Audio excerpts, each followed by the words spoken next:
the Rachel Corrie, and to be here in Seattle is very moving, to be here in Washington State, because Rachel's story is so important. Rachel, who I believe was 23 years old when she was killed, March 16, 2003, 3 days before the invasion of Iraq. She was living in Gaza, in Rafah, and she knew the families very well. She would learn Arabic from the children. She would teach them English. And it was, I think, a Sunday, March 16th. And the Israeli military bulldozers were moving in on the house of a family, a Palestinian pharmacist family who she knew well. She put on that kind of orange fluorescent construction vest and stood in front of their house, along with a few other Western activists. And the Israeli military bulldozer, made by Caterpillar here in the United States, ran over her, crushed her, and then ran over her again, crushed her twice. And they killed Rachel Corrie, a student at Evergreen College in Olympia, Washington. I was invited to give the commencement address a year later at Evergreen. It was the largest Evergreen graduation class ever.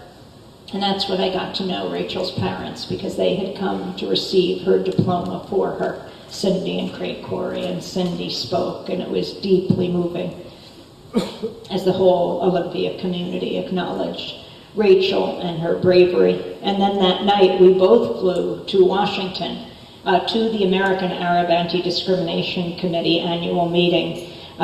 Professor Edward Said was giving a speech, the well-known Palestinian activist and professor of comparative literature at Columbia University. It would be one of his last. He died of cancer.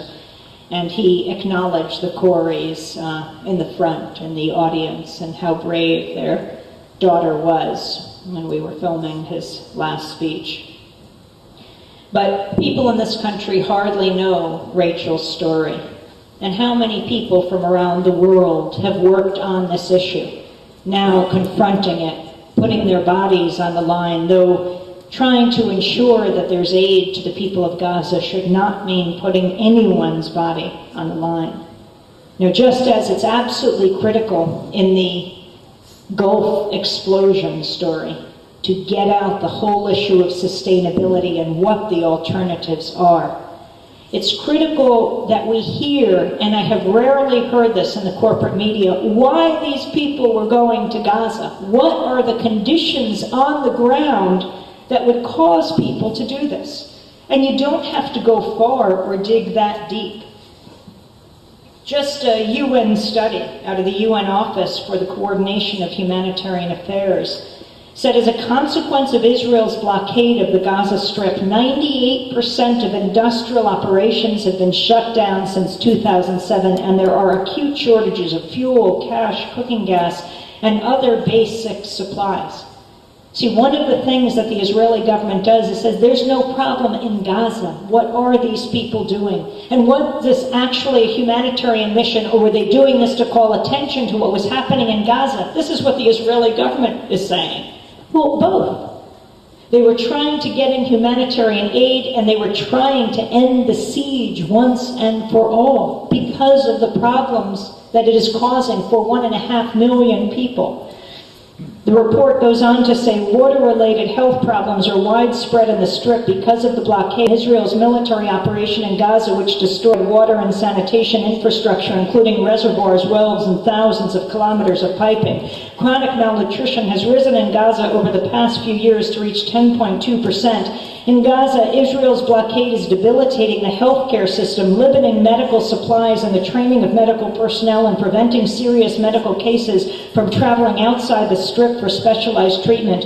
Israel's 2008-2009 military operation damaged 15 of the Strip's 3 of its 110, none of which have been of medical equipment. They are trying to solve the problem by bringing attention to it. Only then does it rise to a level where governments start to take notice. And I don't think that these, if it's 9 or more, it is not clear at this point. Activists thought they would have to lose their lives for this. It's our responsibility to demand of our media that it tells the truth about what's happening on the ground. Not only in Gaza,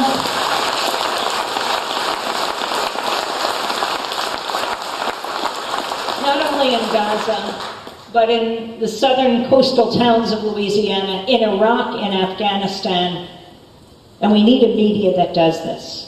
Now, I don't have much time, but some of you may have heard that in the last few weeks, my colleagues at Democracy Now! And I have sued the Twin City authorities, St. Paul and Minneapolis.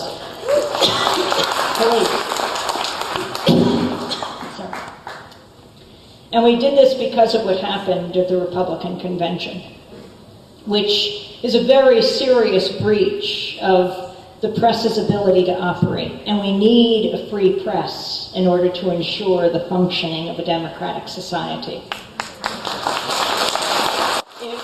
It was September 1st, 2008. It was Labor Day. We had just come from covering the Democratic Convention in Denver, flown into St. Paul. It was the first day of the Republican Convention, and on that very clear, brilliant, blue sky day, 10,000 people marched for peace in the morning, led by soldiers from Iraq and Afghanistan, U.S. soldiers who fought in Iraq and Afghanistan, and some who... The election of President Obama for so many across the political spectrum meant that for so many years people had felt that they'd been hitting their head against a brick wall, and now that wall had become a door.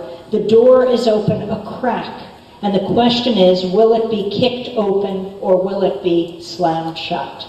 That's the question now, and it's not up to him, it is up to all of you. But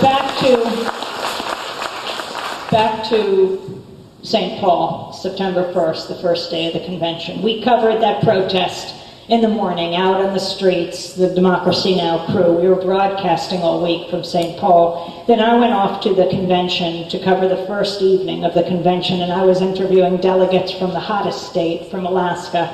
And my colleagues went back to St. Paul Neighborhood Network, you know, sort of the scan equivalent in St. Paul. And then I got word from our senior producer, Mike Burke. He called me up on my cell phone on the floor of the convention and said, come quickly to 7th and Jackson because Sharif and Nicole have been arrested and they've been hurt. Sharif Abdelkadous is our senior producer. Nicole Salazar is our multimedia producer. I was shocked. I thought they were digitizing tape at the office. I ran out of the convention floor with Rick Rowley of Big Noise Films because he was filming with me. And we raced down the streets of St. Paul, made our way to 7th and Jackson. It was a big parking lot that was surrounded by riot police. They had the area fully contained.